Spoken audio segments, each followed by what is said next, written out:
Welcome back to another Throwback Thursdays. Flo and I are back after a small hiatus. If you were looking forward to Tuesday trivia, I'm sorry about that. I was on vacation. But we have the film Screamers today from 1995 with Peter Weller, and I'm going to be telling you all about it. So let's get into it.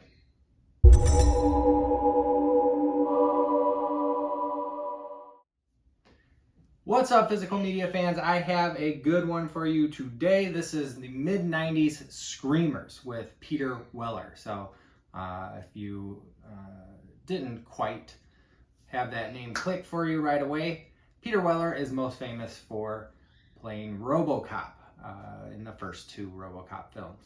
After that, I think he decided he was done with RoboCop. As far as I know, he is a historian now, and he does some kind of talking head type of stuff on news and documentary programs. But in the 80s and 90s, he was a genre actor. He was best known for. So he was in RoboCop 1 and 2. He was in Leviathan or Deep Star 6. No, it was Leviathan. He's in Leviathan. And he is in Screamers. So Screamers is pretty unique in that I don't really hear horror fans talking about it very often, but it is a sci-fi horror film, and it is based on a Philip K. Dick story called The Second Type, I believe. So Philip K. Dick, if you're not familiar with that name, wrote the short story that Blade Runner is based on. If you haven't seen that, fix that right away. It's a brilliant movie. There are many different versions out there. They all look beautiful. They all have their merits. But Blade Runner is a pretty amazing film adapted from a Philip K. Dick story that really isn't like the film at all.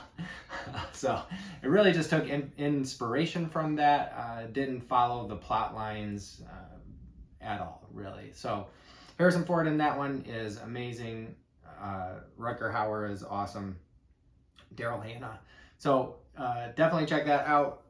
But this film is based on a short story from Philip K. Dick that aligned a little bit more closely with the source material, and it was adapted by Dan O'Bannon.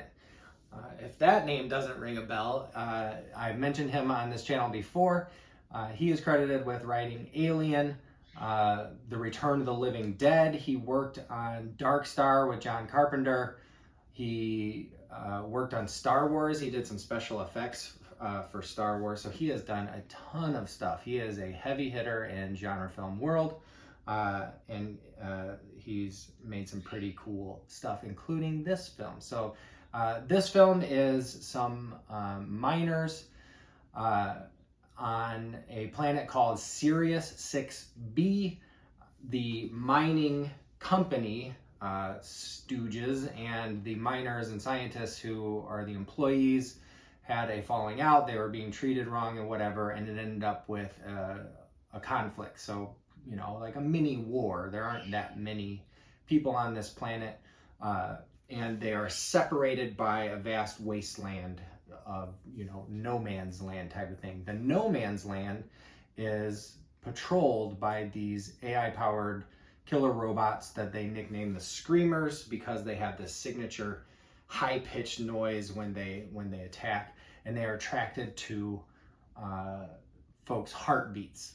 So the people in the Alliance, the working class folks, have these things called tags that mask their heartbeats so that the Screamers can't see them as they travel through this no man's land if they have to go out and get resources. At some point, a messenger from the mining corporation, which I believe is called the New Economic, I think it says it on the back of here. It is the New Economic Bloc, shows up at their camp dying. He has been attacked by a Screamer, but he has a message saying that the New Economic Bloc wants a truce. They're running out of resources. There are none in the foreseeable future coming from Earth. So they want a truce so that folks can survive. It's not just total annihilation on both sides. Peter Weller plays a man named Hendrickson, not to be confused with Lance Hendrickson. He is not in this one.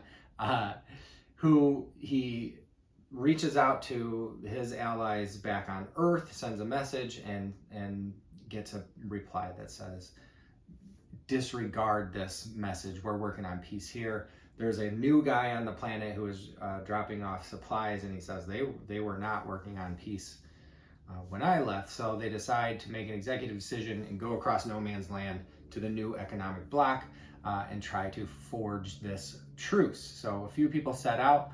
One of the weird choices that they made, and it seems kind of Philip K. Dicky, but I haven't read the short story, is that to breathe on this planet, there's a lot of radiation to breathe and live safely.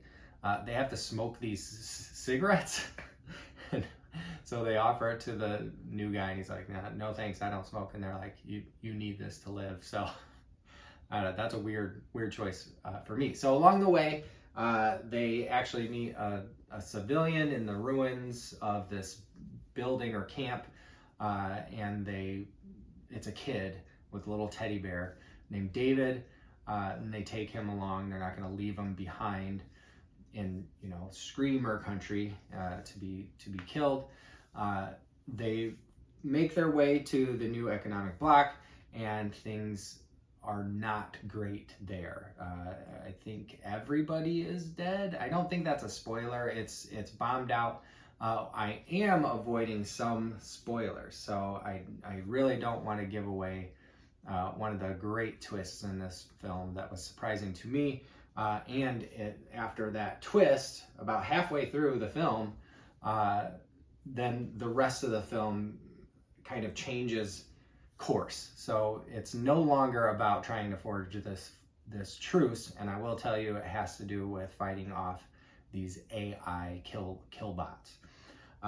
Peter Weller's awesome in it. Some of the sci-fi is a little silly and goofy, but it's super fun. It's not something you want to dissect and pick apart and be like, well, they wouldn't be able to stem the effects of radiation poisoning with cigarettes. Who cares? It's awesome. It's fun. Dan O'Bannon is a brilliant writer. He's adapted this Philip K. Dick story. These are heavy hitters in genre films, genre stories, genre writing. So highly recommended. This one I have on VHS, obviously. The tape is in very good condition, excellent condition, and the box is in excellent condition as well, with just a few some slight pull-ups on the flaps of the lid and so on and so forth. One thing I forgot to mention, for those folks who are watching, who, if you know, right? One of the main characters in this film is played by an actor named Roy Dupuis. So this is a Canadian production. So that's it. If you know, you know type of thing. So Roy Dupuis is in this. That's pretty cool. But highly recommended if you like sci-fi, if you like horror, if you like robots, if you like, if you're slightly scared of AI and what it's going to do to us in the future. This one is pretty amazing, and it has some great sci-fi fun in it. It does borrow from some of its predecessors. The Thing in particular is borrowed from, but like I said, it is worth a watch. Highly recommended. And this VHS in particular is in my eBay store right now, unless somebody bought it before you got there, but the link is in the description. Thank you for watching so far. I really do appreciate it. If you want to drop a like, that would be awesome. If you haven't subscribed yet, I would love to have another subscriber. But in the meantime, you will see me the next time I post. Thank you.